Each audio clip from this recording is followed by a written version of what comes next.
कहते ना दोस्तों कि औरत जब तक अपने घर में अपने संस्कारों अपने रीति रिवाजों के तहत अपनी ज़िंदगी गुजारती है तो तब तक उसकी ज़िंदगी बड़े खूबसूरत तरीके से बीतती है।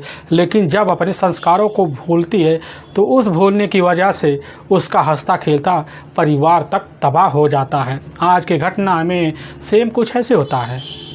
एक पति के लिए एक औरत का संस्कार जो होता है खुद उसकी जिम्मेदारी बन जाती है।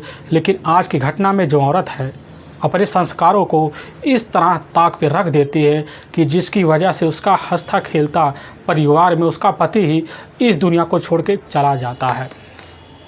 लेकिन आज की घटना में जो कहानी और जो सच्चाई निकल के सबके सामने आ रही है, इसे सुनने के बाद लोगों को अपने कानों पर कतई यकीन भी नहीं होता है। दोस्तों, आखिर क्या था आज की घटना में? आज की घटना में क्या हुआ?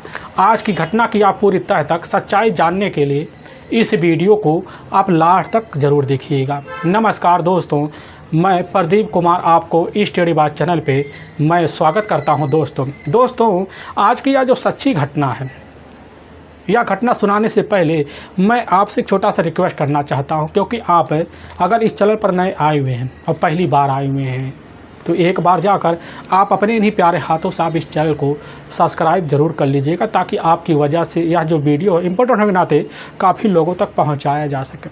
और इसके लिए हम आपके तहे दिल से शुक्रगुजार रहेंगे। दोस्तों, आज की यह जो सच्ची घटना है, यह घटना ठीक मध्य प्रदेश और उसी का जाना माना शहर पड़ता है ग्वालियर, और ठीक उसी में एक उटीला थाना लगता है, और ठीक उसी थाने में ही एक भोगीपुरा गाँव पड़ता है। मैं बात कर रहा हूँ 5 सितंबर साल 2024 का ही। तो वही लगभग अब सुबह का टाइम होता है। तो सुबह के टाइम में ही भोगीपुर के गांव के जो चरवाहे होते हैं अपने पशुओं को लेकर ठीक अपने ही मेन रोड पर निकल जाते हैं। अपने पशुओं को अब चराते जैसे ही अब पिंटू गुर्जर के खेत के सामने पहुंचते हैं तो ठीक उन्हीं के खेत के ही बगल में एक कुआं होता है, और उसी कुएं पर काफ़ी चरवाहे जाकर अपना ठिकाना भी बनाते हैं और अपने पशुओं को वहां पर जाकर पानी भी पिलाते हैं। लेकिन चरवाहों की नज़र अब जैसे ही वहां जाकर कुएं में पड़ती है तो चरवाहे जो होते हैं अपने पशु को अपने साथ लेते हैं, और लेने के बाद अब उसी कुएँ पर जाते हैं और पानी पिलाने के लिए जैसे ही चरवाहे कोशिश करते हैं तो उसी में से एक चरवाहा जो होता है अपनी नज़र उसी कुएं में घुमाता है। तो जैसे ही अंदर घुमाता देखता है तो एकदम सा दंग सा रह जाता है, उसके मुंह से चीख निकल पड़ती है। लेकिन बगल में जो खड़े और चरवाहे होते हैं वह चीख को सुनकर उसके करीब जाते, वह भी लालसावत कुएँ के अंदर झाँकते तो पता चलता है कुएँ के अंदर एक व्यक्ति की डेड बॉडी पूरी तरह से फूली अवस्था में अब पड़ी हुई है। इस नज़ारे को देखकर सबकी आंखें वहीं चौधिया से जाती हैं। अब इसकी जो खबर होता है वहाँ चरवाहों के द्वारा, बच्चों के द्वारा, महिलाओं के द्वारा चीख चिल्लाकर गांव में पहुंच जाती है, और गांव के लोग खबर पाते हैं तो मौके पर वहाँ गांव के लोगों की अब संख्या प्रदर बढ़ने लग जाती है। लेकिन उसी में से एक समझदार व्यक्ति होता है जो अपने ही नज़दीकी पुलिस थाना अब उटीला में फ़ोन कर देता है। वहाँ के एसएचओ साहब खबर पाते हैं और साथ में वहाँ के बड़े अधिकारी भी और थाना इंस्पेक्टर भी खबर पाते हैं। लेकिन इस मामले को उसी समय बड़े संज्ञान से लेते हैं, और लेने के बाद अपनी टीम को लेकर अब भोगीपुरवा गांव के उसी करीब अब पिंटू गुर्जर के ही खेत में पहुँचते हैं। लेकिन जब पहुंचते हैं तो दूर से दिखाई देता है कि ठीक है घटना स्थल तो वहीं होगा, और करीब जाते तो कुआं होता है, कुएं के पास खड़े हो जाते हैं। वहाँ के इंस्पेक्टर जो होते हैं अपनी नज़र उसी कुएं में जैसे ही डालते हैं ना तो देखते हैं कि सही में एक व्यक्ति का डेड बॉडी जो होता है ठीक उसी पानी में पूरी तरह से तैर रहा होता है। लेकिन कुएं का जो मेन फर्श होता है उसी फर्श पर काफ़ी सारे ब्लड लगे होते हैं। लेकिन पुलिस की टीम के साथ कुछ गोताखोर भी होते हैं। गोताखोर जो होते हैं उसी वक्त उस कुएं में उतर जाते हैं और रस्सी के सहारे डेड बॉडी को बाहर निकालते हैं। और जब बाहर निकाला जाता है तो बाहर देखा जाता है कि डेड बॉडी का जो स्थिति है बड़ी बद से बेहतर हो चुकी होती है, क्योंकि उसके सर पर काफ़ी चोट के निशान होते हैं। लेकिन पहनावे से देखकर पुलिस को यही आभास हो जाता है कि बस करो यह व्यक्ति जो होता है काफ़ी मध्यवर्गीय परिवार की हो सकता है। पुलिस की जो टीम होती है वह घटनास्थल पर जितने भी खड़े जो लोग होते हैं सबसे पूछताछ करती है कि आखिर क्या इस व्यक्ति कोई जानता है। लेकिन वहाँ पर जो व्यक्ति होता है कोई भी उस व्यक्ति का अब शिनाख्त नहीं कर पाता। जिसकी उम्र 30 साल के आसपास ही होता है। लेकिन पुलिस की टीम डेड बॉडी को जब देखती है तो उसी वक्त वहाँ पर फोरेंसिक टीम भी आ जाती है। वह भी अपने हिसाब से डेड बॉडी का तौर तरीके से निरीक्षण करती है। लेकिन जब निरीक्षण करती है तो अंदाज़ा लगा बैठती है कि बस करो, इसकी जो मौत हुई है लगभग अब 14 से 16 घंटे के पहले हुई है। पुलिस की जो टीम होती है समझ जाती है जो मामला है, यह मामला इस गांव का कतई हो नहीं सकता है, ना ही इस गांव के इर्द गिर्द का हो सकता है, बल्कि यह व्यक्ति हो जाता है इस गांव के दूसरी छोर का हो सकता है। क्योंकि अपराधी बड़े साथी तरीके से इस व्यक्ति के साथ अपने ही काम को अंजाम दिया होगा। पुलिस की जो टीम होती है खड़े हुए जितने लोग होते हैं उनसे पूछताछ करने के बाद उसी वक्त डेड बॉडी को वहीं पंचनामा भरती है और फोटो शूट करवाती है और उठाकर अपने ही नज़दीकी जो सरकारी अस्पताल होता है उसी में अब पोस्टमार्टम के लिए भेजवा देती है।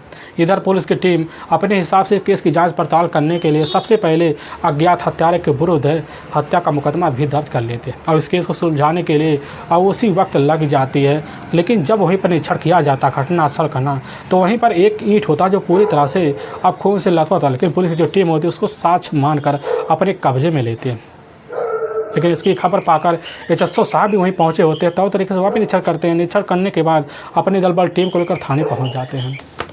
अब पुलिस के सामने सबसे बड़ा चैलेंज यही बन जाता है कि आखिर यह व्यक्ति है कौन और रहने वाला कहाँ का है, क्योंकि सबसे पहला शिनाख्त ही पुलिस के लिए सबसे बड़ा चैलेंज बना देती है। क्योंकि जब तक शिनाख्त नहीं होता तब तक इस व्यक्ति के हत्यारे तक नहीं पहुंचा जा सकता। इसके लिए पुलिस की जो टीम होती है उसी वक्त अपना पैतरा अपनाती है। अपने पैतरे के तहत जिले के जितने भी नज़दीकी थाने होते हैं सभी में इधर अज्ञात व्यक्ति का फ़ोटो को सर्कुलेट करवा देती है, ताकि पता चल सके कहीं पर किसी अज्ञात व्यक्ति का गुमशुदा का मुकदमा दर्ज तो नहीं है। हुलिया भी वहां पर भेजवा दिया जाता है। पुलिस की जो टीम होती है इधर काफ़ी थानों से कांटेक्ट करती है इस व्यक्ति के बारे में जानकारी लेने के लिए। लेकिन पुलिस की टीम को भी कोई भी सबूत नहीं मिल पाता कि आखिर अज्ञात व्यक्ति रहने वाला कहाँ का है, कौन हो सकता है। पुलिस की जो टीम होती है इधर मुखबिरों को भी अलर्ट कर देती है, अपने तौर तरीके भी अपनाती है। यहाँ तक उसके जो फ़ोटो होते हैं ले जाकर अपने जितने करीबी गांव होते हैं सभी गांवों में दिखाए जाते हैं। लेकिन कोई भी व्यक्ति जो होता है उस डेड बॉडी का शिनाख्त नहीं कर पाता। पुलिस की जो टीम होती है काफ़ी शक्ति में आ जाती है कि आखिर जब तक अज्ञात डेड बॉडी का शिनाख्त नहीं हो पाता तब तक हम इस केस को आगे बढ़ा ही नहीं सकते। इसलिए पुलिस की जो टीम होती है अपने पैतरे अपनाना शुरू कर देती है, मुखबिरों को भी अलर्ट कर देती है। मुखबिर भी लग जाते हैं, काफ़ी मेहनत करते हैं, यहाँ तक कि पूरी रात बीत जाता है तब तक भी उस व्यक्ति का अब शिनाख्त नहीं हो पाता है। अब तब 6 सितंबर साल 2024 का ही अब जैसे ही वही लगभग सुबह का 10 बजे के आसपास का टाइम होता है, तो उसी वक्त इधर एचएसओ साहब जो होते हैं अपने ही ऑफिस में बैठे होते हैं। और जब बैठे होते हैं तो उसी वक्त उनको एक ध्यान आता है। तभी पता चलता कि एक जो होता है रक्षा ऐप है, उसी रक्षा ऐप के ज़रिए से ही इधर इस व्यक्ति की शिनाख्त हो सकती है। पुलिस की जो टीम होती है उसी वक्त अब रक्षा जरिए ऐप का उपयोग करना शुरू कर देती है। लेकिन जब उपयोग करना शुरू कर देती है तो उधर जो होता है अज्ञात डेड बॉडी का जो फ़ोटो होता है रक्षा ऐप जरिए मैच करवाया जाता है। तब भी पुलिस के सामने अब राहत की सांस वाली एक खबर आ जाती है। पता चलता है कि उस अज्ञात डेड बॉडी वाले व्यक्ति का नाम होता है महावीर शरण कौरव, जो ठीक है मध्य प्रदेश का ही जो जाना माना शहर पड़ता है इधर ग्वालियर, और ग्वालियर का ही एक गुंडी गुड़ा एक नाका पड़ता है। लेकिन मौके पर उस व्यक्ति का जो पैतृक गांव होता है वह जाकर इधर मध्य प्रदेश का ही भिंड जो ज़िला होता है और उसी का ही एक आलमपुर थाना पड़ता है, उसी का ही एक ररुआ गांव पड़ता है। उसी में रहने वाला उसका पैतृक परिवार भी होता है। और पुलिस की टीम जैसे इधर खबर पाती है ना कि असल में यह महावीर कौरव है, तो पुलिस की जो टीम उधर इस केस को सुलझाने के लिए सबसे पहले तो राहत की सांस लेती है। और लेने के बाद पुलिस की जो टीम होती है इस केस को सुलझाने के लिए जांच पड़ताल करने के लिए अब लग भी जाती है। और उसी वक्त इस केस को और संज्ञान से लेते हैं और लेने के बाद बिना टाइम गंवाए इसकी जो सूचना होता है वहाँ से बड़े अधिकारी को भेजवा दिया। अधिकारी जो होते खबर पाते हैं तुरंत ही एक बढ़िया सा दल बल टीम गठन करते हैं। दल बल टीम गठन करने के बाद पुलिस के साथ भी मुखबिर लग जाती है और मुखबिर जो होते हैं उसी वक्त पुलिस की सहायता करने के लिए गाँव में पहुँच जाते हैं। काफ़ी लोगों से पूछताछ करते हैं, लेकिन गाँव में जब पूछताछ किया जाता है अब उसी गुंडी गुड़ा में तो काफ़ी लोगों से पूछताछ करने के बाद खबरियों के पास चौंकाने वाली रहस्य भी निकल के आ जाते हैं। आने की वजह से पुलिस की जो टीम होती है अज्ञात हत्यारे के विरुद्ध धारा 103 और 238 के तहत मुकदमा दर्ज कर लेती है। और दर्ज करने के बाद महावीर की हत्यारे की तलाशी करने के लिए अपनी टीम को ठीक अपने साथ जो होता है अब इधर लेकर भोगीपुर का ही जो तिराहा पड़ता है वहीं पर पुलिस की टीम पहुंचती है। पहुंचने के बाद उसी तिराहे पर लगे हुए जितने भी सीसीटीवी फुटेज होते हैं पुलिस की टीम उनको अपने कब्जे में लेती है। कब्जे में लेने के बाद पुलिस की टीम उनको जांच पड़ताल करती है, लेकिन उसी में दिखाई देता है कि ठीक है महावीर के साथ एक अज्ञात व्यक्ति। लेकिन पुलिस की टीम जब उस अज्ञात व्यक्ति के बारे में जानकारी लेने के लिए महावीर के ही रह रहे ठिकाने पर पहुँचती, काफ़ी लोगों से पूछताछ करती है तो पता चलता है कि अब महावीर का ही अपना है, मेरा भाई है अब सुरेंद्र कौरव। लेकिन पुलिस की टीम जब सुरेंद्र कौरव के बारे में और जानकारी जुड़ा तो पुलिस के सामने दर पर दर सच्चाई खुलती चली जाती है। तो पता चलता है सुरेंद्र कौरव खास रिश्तेदार के नाते उसके घर काफ़ी आना जाना भी होता है। लेकिन जब पुलिस की टीम को और खबर मिलती है कि इधर सुरेंद्र का जो होता है इधर महावीर की जो अपनी जो पत्नी होती है, खूबसूरत पत्नी होती है अब ज्योति के साथ सुरेंद्र का कई सालों से अफेयर चल रहे होते हैं। पुलिस को जब खबर लगती है पुलिस की टीम जो होती है पूरा का पूरा जो शंका होता है अब ज्योति और साथ में अब सुरेंद्र के ऊपर टिका देते हैं। लेकिन पुलिस की टीम सीधा का सीधा हाथ है अब ना सुरेंद्र कौरव के ऊपर डालना चाहती थी और ना महावीर की जो पत्नी अब ज्योति कौरव के ऊपर डालना चाहती। इसलिए पुलिस की जो टीम होती है सबसे पहले अब ज्योति के मोबाइल नंबर को लेती है और लेने के बाद उसके मोबाइल नंबर की उधर जांच पड़ताल जब करती है तो पता चलता है उसके मोबाइल नंबर में कोई भी अनजान नंबर होता ही नहीं है। पुलिस की जो टीम उधर बिना टाइम गंवाए सबसे पहले ज्योति के घर पहुंचती है और ज्योति से जब उसके मोबाइल के बारे में पूछताछ किया जाए ज्योति अपनी मोबाइल निकाल कर पुलिस के सामने रख देती है। पुलिस की जब टीम उस मोबाइल नंबर में नंबरों की जाँच पड़ताल करती है तो कोई भी उसमें अनजान नंबर नहीं दिखाई देता। पुलिस की टीम बड़े सख्ते में आ जाती है। लेकिन पुलिस की टीम के पास भी कुछ साथी पुलिसकर्मी भी होते हैं। पुलिसकर्मी उसी समय इधर जाकर ज्योति का मोबाइल अपने हाथ में लेते हैं और साथ में महिला सिपाही जो होते ज्योति को अपने कस्टडी में लेकर अब थाने पहुंच जाते हैं। पुलिस की टीम ज्योति से वहीं जब पूछताछ करने लग जाती है तो ज्योति का जो चेहरा होता है पूरी तरह से उजड़ चुका होता है। लेकिन दूसरी तरफ ज्योति के मोबाइल नंबर का पूरा CDR डिटेल जो होता है वहाँ के इंस्पेक्टर के सामने निकल के आ जाता है।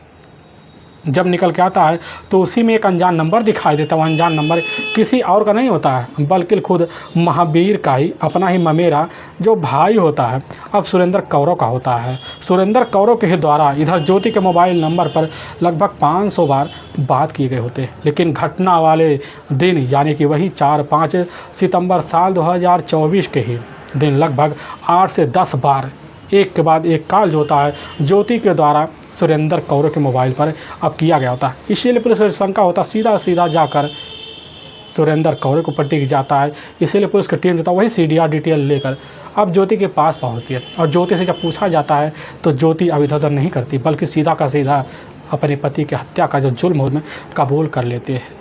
लेकिन पुलिस जब सुरेंद्र कौरव के बारे में पूछताछ करती है तो पता चलता सुरेंद्र कौरव जो होता है मौके पर अपने घर मौजूद नहीं होता है। लेकिन सुरेंद्र कौरव के परिवार वालों से जब पूछताछ किया जाता है तो इस समय सुरेंद्र है कहाँ। तो सुरेंद्र परिवार वाले कहने लग जाते कि साहब वह तो अयोध्या दर्शन करने के लिए गया। और पुलिस की जो टीम होती है उसी वक्त अब इधर एक टीम अपने साथ लेते हैं और लेने के बाद ठीक अयोध्या थाने से संपर्क करती है। वहाँ के थाने की टीम की मदद लेकर अयोध्या में राम मंदिर और साथ में हनुमानगढ़ी और साथ में जितने भी घाट होते हैं सभी जगह इधर सुरेंद्र कौरव की फ़ोटो लेकर तलाशी की जाए। लेकिन तब भी पुलिस के हथकंडे सुरेंद्र कौरव के बारे में कोई अता पता अब निकल के नहीं आता। पुलिस की टीम जो होती है वहाँ से तो खाली हाथ लौट आती है। लेकिन मुखबिर जो होते हैं सुरेंद्र कौरव की तलाशी करने के लिए अपने हिसाब से इधर लगे पड़े होते हैं।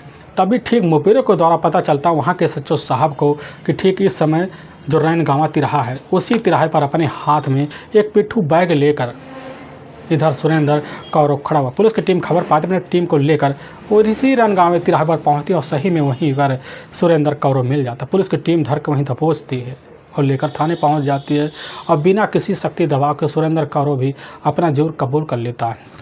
लेकिन इधर ज्योति और साथ में सुरेंद्र कौरव जो पुलिस के सामने सच्चाई रखते हैं ना, इससे सुनने के बाद लोगों को अपने कानों पर कतई यकीन नहीं होता है। असल में मध्य प्रदेश का ही जाना माना शहर पड़ता है भिंड और ठीक उसी में एक रडुआ गांव पड़ता है। अब उसी गांव के रहने वाले होते हैं महेंद्र कौरव। महेंद्र कौरों के परिवार में उनकी अपनी पत्नी होती है, लेकिन उसके पास लगभग 24 बीघा खेती भी होती है। इसलिए महेंद्र कौरों अपने गांव में एक जाने माने किसान भी होते हैं। महेंद्र कौरों के टोटल 2 बेटे होते हैं, जिसमें बड़ा बेटा यही होता है महावीर अब कौरव। लेकिन महावीर कौरव जैसे शादी के जरिए होता है तो उसी समय उसके जो अपने पिता होते हैं महावीर के लिए तौर तरीके से लड़की की तलाशी करते हैं। तभी गांव के कुछ दूर पर रहने वाली यही ज्योति मिल जाती है, और जब मिलती है ज्योति के लिए जो उसके परिवार वाले तुरंत ही शादी के लिए हामी भर लेते हैं। उधर महावीर और ज्योति की जो शादी होती है तौर तरीके से हो जाती है। खूबसूरत तरीके से अपनी ज़िंदगी जोता महावीर इधर ज्योति के साथ अपने ही घर में बिताने लग जाते हैं। लेकिन कुछ साल के अंदर ज्योति अब 2 बच्चों की माँ भी बन जाती है। जब बन जाती है तो महावीर के ऊपर जो होता है पारिवारिक जो खर्चा होता है तौर तरीके से बढ़ने लग जाता है। अब बढ़ने की वजह से महावीर अपने घर में रहेगा जब परेशान हो जाता है तो उसके पिता जो होते हैं महावीर की परेशानी को भी देखते हैं। देखने के बाद इधर उसके हिस्से में जो पड़ रही होती है 12 बीघा ठीक महावीर के हिस्से में उसी समय डाल देते हैं। और लेकिन महावीर जब 12 बीघा अपने हिस्से में पाता है, पाने के बाद उसी समय अपने ही गांव में उसके कुछ अपने रिश्तेदार होते हैं, उन्हीं के पास उस खेत को बटई पर रख देता है। और रखने के बाद तुरंत ही उसी समय अपनी पत्नी और साथ में दोनों बच्चों को अपने साथ लेता और लेने के बाद ठीक अब वहीं ग्वालियर के ही गुंडी जो गांडा नाका क्षेत्र पड़ता है उसी में आकर एक नया अब कमरा लेता है, वो भी किराए का। और वहीं पर अपनी पत्नी और ज्योति और साथ में अपने सबसे बड़े बेटे जो उसकी उम्र लगभग 3 साल के आसपास हो जाती है और वहीं पर आकर रहना शुरू कर देता है। खूब सारे तरीके से अपनी ज़िंदगी और वहीं पर अपनी पत्नी ज्योति के साथ बिताने लग जाता है। लेकिन वहीं पास ही एक कंपनी होता है, उसी कंपनी में जाकर अब इधर महावीर जो होता है नौकरी करने लग जाता है। नौकरी करने की वजह से अब उसके पास ठीक ठाक पैसे आने लग जाते हैं और सुबह 9 बजे जब निकलता तो शाम को अपने घर वापस लौटता। जब लौटता तो इधर अपनी पत्नी अपने बच्चों के साथ रहकर अपने घर में खूबसूरत तरीके से माहौल भी बनाता। वक्त गुजरने लग जाता तो इसी बीच महावीर का ही एक अपने ममेरा भाई होता है सुरेंद्र कौरव, जो अपने ही भाई के कमरे पर उसका रोज़ का आना जाना होता है। लेकिन आते जाते वक्त जो होता है महावीर और सुरेंद्र की दोस्ती इस तरह बढ़ जाती है कि सुरेंद्र जो होता है पहले का ही एक भंगेड़ी होने की वजह से इधर जल्दी महावीर को भी अपने कब्जे में ले लेता है और दोनों बैठ कर ही साथ कहीं ना कहीं चिलम लगाने का भी माहौल बनाया करते थे। और जो माहौल होता है इनका इस तरह गहरा हो जाता है कि दोनों बिना एक दूसरे से मिलाप किए और वही भंगड़ी लगाए बिना एक दिन रह भी नहीं पाते थे। अब इसीलिए इधर सुरेंद्र का जो होता है अब महावीर के घर भी आना जाना हो जाता है। आने जाने की वजह से घटना से मात्र अब 1.5 साल पहले जो होता है एक बार जब खुद महावीर सुरेंद्र को लेकर अपने घर पहुंचता है तो घर के अंदर जब घुसता है तो महावीर जो होता है इधर भांग की वजह से काफ़ी नशे में होता और जाता अपनी चारपाई पर सो जाता है। लेकिन सुरेंद्र जैसे उठता जाता अंदर तो कमरे में घुसता देखता है कि उसकी जो अपनी ममेरी भाभी होती हैं पूरी तरह से एकदम अर्धनग्न होती है। इस अवस्था को देखकर सुरेंद्र का मन वहीं चौंकिया जाता है। लेकिन जब अवस्था को देखता है तो वह भी उसकी दीवानगी का मोहित हो जाता है। होने की वजह से उसी दिन से अपनी आँख में इधर जाकर ज्योति को बसा लेता। अब रोज़ का वही बहाना ढूंढता, कब बहाना मिले महावीर के साथ महावीर के घर में जाया जाए और भाभी का दर्शन किया जाए। और इधर ज्योति से मुलाकात करने के लिए एक बहाना ढूंढता, महावीर को अपने साथ लेता और ले जाता, खुद अपने ही पैसों से काफ़ी सारे गांजे लेता, फिर चिलम बनाता और चिलम लेकर महावीर के पास पहुंच जाता और महावीर के साथ पहुंचने के बाद उसके कमरे पर जाता, फिर वहीं बैठकर चिलम लगाया करते थे। और मौका निकाल कर खुद जोता सुरेंद्र अपनी भाभी ज्योति के करीब जाता। लेकिन ज्योति भी समझ जाती है कि आखिर सुरेंद्र चाहता क्या है। उसकी चाहतों को पूरा करने के लिए इधर ज्योति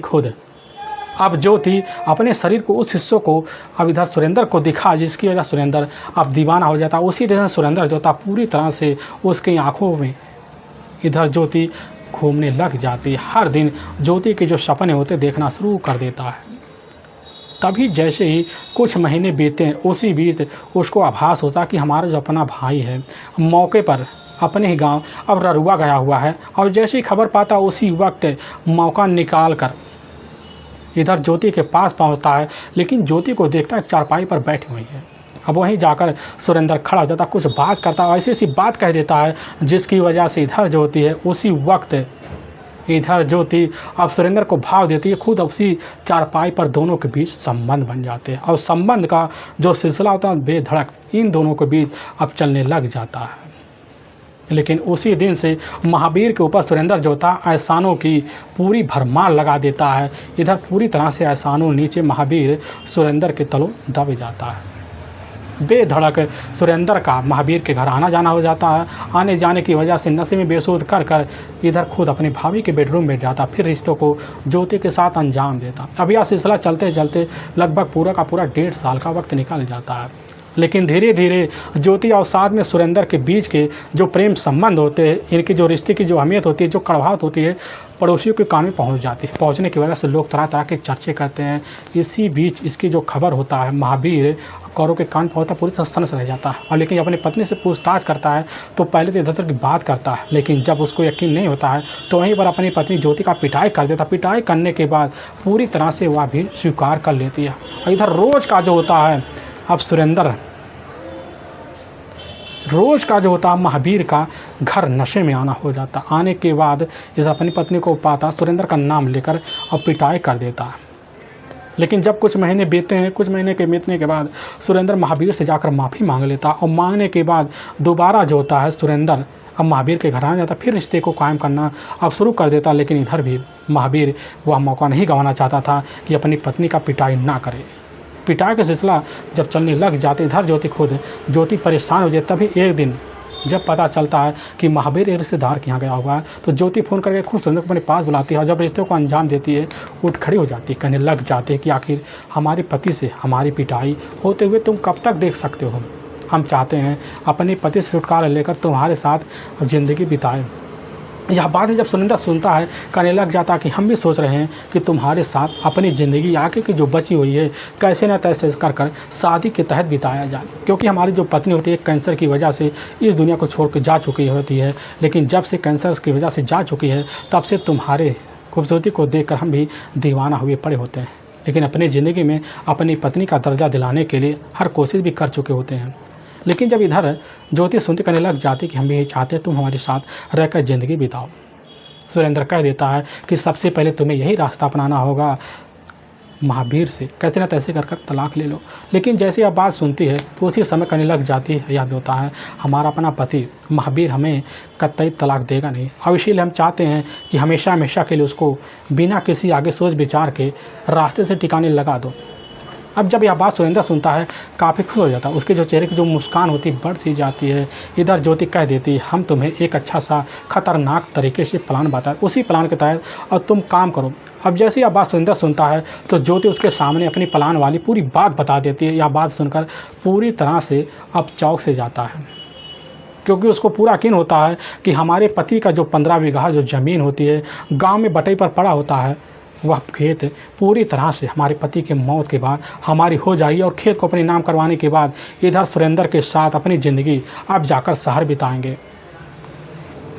इस तरह की बात सुरेंद्र जब सुन लेता है तो उसकी खुशियों का कोई ठिकाना नहीं रहता और इसकी वजह से अब ज्योति का साथ देने के लिए खुद उसके प्लान में अब शामिल हो जाता। इधर ज्योति के तहत उसकी बातों पर यकीन करने लग जाता है। लेकिन उसी दिन से ही सुरेंद्र का इधर महावीर से ही सीधे साधे लफ्ज़ों में बोलचाल शुरू हो जाता है। महावीर को यकीन हो जाता कि मेरा भाई है पूरी तरह से सुधर चुका है और उसी दिन से महावीर और सुरेंद्र के बीच थोड़ी बहुत मिठास वाली बातें शुरू हो जाती हैं। और इधर ज्योति का भी अपने पति के लिए पूरी तरह से प्यार परवान चढ़ना शुरू हो जाता है। महावीर का दिमाग भी 1-2 बार चकरा भी जाता कि हमारी पत्नी का जो व्यवहार है अचानक बदल सा कैसे गया। लेकिन इधर ज्योति का कोई और मकसद होता, लेकिन उस मकसद को महावीर कौरव समझ नहीं पाता है। अपनी पत्नी के चाहतों को पूरा करने के लिए, हर ख्वाहिशों को पूरा करने के लिए लगा पड़ा होता है। और तभी ठीक है, अब 3 सितंबर साल 2024 का है। अब जैसे सुबह का टाइम होता वही 10 बजे के आसपास उसी वक्त महावीर कौशल जो था अपने घर में दाखिल होता। देखता है उसकी जो अपनी पत्नी होती है ज्योति साज सवर कर ऐसे लग रही कहीं आज रिश्तेदारी में जा रही है। लेकिन जब इस अवस्था को देखता महावीर तो चौंक से पूछताछ करता कहने लग जाता है कि तुम्हारे लिए हमने अपनी ज़िंदगी को आज हम पूरी तरह से पूरी आईने में उतारना चाहते। इस तरह की जब बात सुनता है तो महावीर भी खुश हो जाता है। फिर दोनों के बीच वहीं कमरे में रिश्ते पनपते हैं, मीठी मीठी बातें होते हैं। होने के बाद जैसे दोपहर का 3 बजे के आसपास टाइम होता है उसी वक्त इधर सुरेंद्र कौशल जो होता है एक प्लान का हिस्से के तहत अब महावीर के घर पहुंचता है और जब अंदर जाता उसी समय महावीर के सामने एक जाल फेंकता, कहने लग जाता है कि देखो आज हम ना अपने रिश्तेदार से मिलने के लिए ग्वालियर में ही जेल में जा रहे हैं और हम चाहते हैं तुम भी हमारा साथ देने के लिए चलो, क्योंकि हमारे पास काफ़ी सारे भांग पड़े हुए हैं। और यह बात जब सुनता है, सुनने के बाद इधर जोता खुद एक नशेड़ी होने की वजह से महावीर उसी समय सुरेंद्र की बात मान लेता, उसकी बातों में आ जाता है और प्लान के हिस्से को समझ नहीं पाता और ठीक उसी की बाइक पर और बैठ जाता। बैठने के बाद ग्वालियर पहुंच जाता है, लेकिन तब तक शाम हो जाती है। पता चलता है कि कारागारों से मिलने का जो समय होता है पूरी तरह से ख़त्म हो चुका है। पूरी रात वहीं रोड पे बैठकर गुजारते हैं। सुबह का जब टाइम होता है शौचालय कर दोबारा इधर सुरेंद्र अपने साथ महावीर को लेता, फिर कारागार में जाकर अपने रिश्तेदार से मुलाकात करता। मुलाकात करने के बाद ठीक इधर बाइक पे बैठाकर महावीर को वहाँ से निकल पड़ता, लेकिन जब रास्ते में पहुँचता है, पहुँचने के बाद महावीर के सामने कहने लग जाता है कि देखो हम अपनी बुआ और फूफा से आज मिलना चाहते हैं। हम चाहते हैं कि हम और तुम दोनों ररुआ गांव में चला जाए और वहाँ से हम अपने फूफा से मुलाकात कर लेंगे और तुम भी अपने माता पिता से मुलाकात कर लेना। फिर वहाँ से तुम अपने गांव गुड़ी गुड़ा चले जाना। इसके बाद हम अपने गांव भूरा बली चले जाएंगे। यह बात जब सुनता है, सुनने के बाद सर महावीर जो होता है अब वहीं पर सुरेंद्र की बात मान लेता, उसके बाद में हामी भर लेता और भरने के बाद इधर सुरेंद्र जो था बाइक हैंडल पकड़कर बाइक चलाना शुरू कर देता और ठीक ररुआ गांव की तरफ बढ़ने लग जाता है। बाइक चलाते चलाते अब कुछ घंटों का जब वक्त बीत जाता है तो बाइक चलते चलते अब वो टीला कस्बे में प्रवेश कर जाती है और जब प्रवेश कर जाती है ठीक जो होता है भोगीपुरा के गाँव के करीब पहुँच जाती है।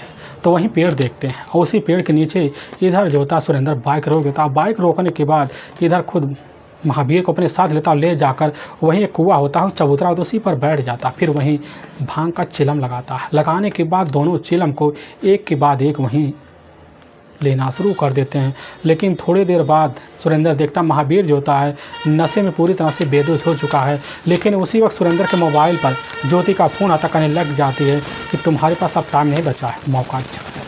यह बात जब सुनता है, सुनने के बाद सुरेंद्र जो होता ज्योति की बात मान लेता और उसी वक्त बिना मौका गंवाए महावीर से कुछ बतौनी करना शुरू कर देता। लेकिन महावीर कहने लग जाता है कि हमें पता है कि हमारी पत्नी ज्योति का कॉल तुम्हारे मोबाइल पे आ रहा हुआ था। इस बात को सुनकर सुरेंद्र वहीं एक के बाद एक सवाल करना शुरू कर देता है। दोनों के बीच इतने झगड़े तकरार होते, उसी झगड़े तकरार के बीच जो था सुरेंद्र महावीर का सर पकड़ लेता। उसी चौखटे पर एक के बाद वो एक वार जो होता सर पर दे मारता, जिसकी वजह से हमेशा हमेशा के लिए मौत के नींद में महावीर कौरव सो जाता है। फिर उसके बॉडी को वहीं चबूतरे पर घसीटते हुए ले जाकर उसी कुएं के अंदर डंप कर देता है। समझ जाता है कि पुलिस अब हम तक कभी पहुंच ही नहीं पाएगी, क्योंकि यह गांव महावीर से भी अनजान है। और उसी वक्त अपने राज को छिपाने के लिए उसी समय जो मोटरसाइकिल होता लेकर नहर के किनारे और डंप कर देता और वहीं से ज्योति को फ़ोन कर एक एक बात की जानकारी देती है। और ज्योति जानकारी देने और ज्योति खबर पाने के बाद बड़ी खुश हो जाती है। उसी समय अपने ही पास आने की दावत दे देती है। अब इधर सुरेंद्र खबर पाता है, दावत को स्वीकार करने के लिए ज्योति के पास जाता, अपने रिश्तों को वहाँ भी कामयाब करता है और ज्योति वहीं उसको हिदायत देती क्यों ना तुम जाकर अपने सारे जो पाप है अयोध्या में धो आओ। यह बात जब सुनता सुरेंद्र उसी समय ज्योति की बात मान लेता और वहीं से अयोध्या के लिए अब निकल जाता। लेकिन वाकई में दोस्तों पुलिस के सामने जब यह सच्चाई खुद ज्योति के तहरीर पर आती है, पुलिस की जो टीम होती है इधर सन भी रह जाती है। पुलिस की टीम इधर अब सुरेंद्र कौरव और साथ में ज्योति को अपने कटरे में लेकर वहाँ की कोर्ट में पेश करते हैं। कोर्ट में इन दोनों के ऊपर काफ़ी गंभीर धारा में मुकदमा दर्ज करके ले जाकर हमेशा हमेशा के लिए जेल के सलाखों के पीछे डाल देती है। दोस्तों हमें इस घटना का सुनाने का जो उद्देश्य है किसी को दिल को ठेस पहुँचाना नहीं, बल्कि आपको यह बताना कि आप जहाँ भी रहें आप सावधान और सतर्क जरूर है। दोस्तों फिर मिलेंगे एक नई वीडियो के साथ, तब तक के लिए जय हिंद और जय भारत।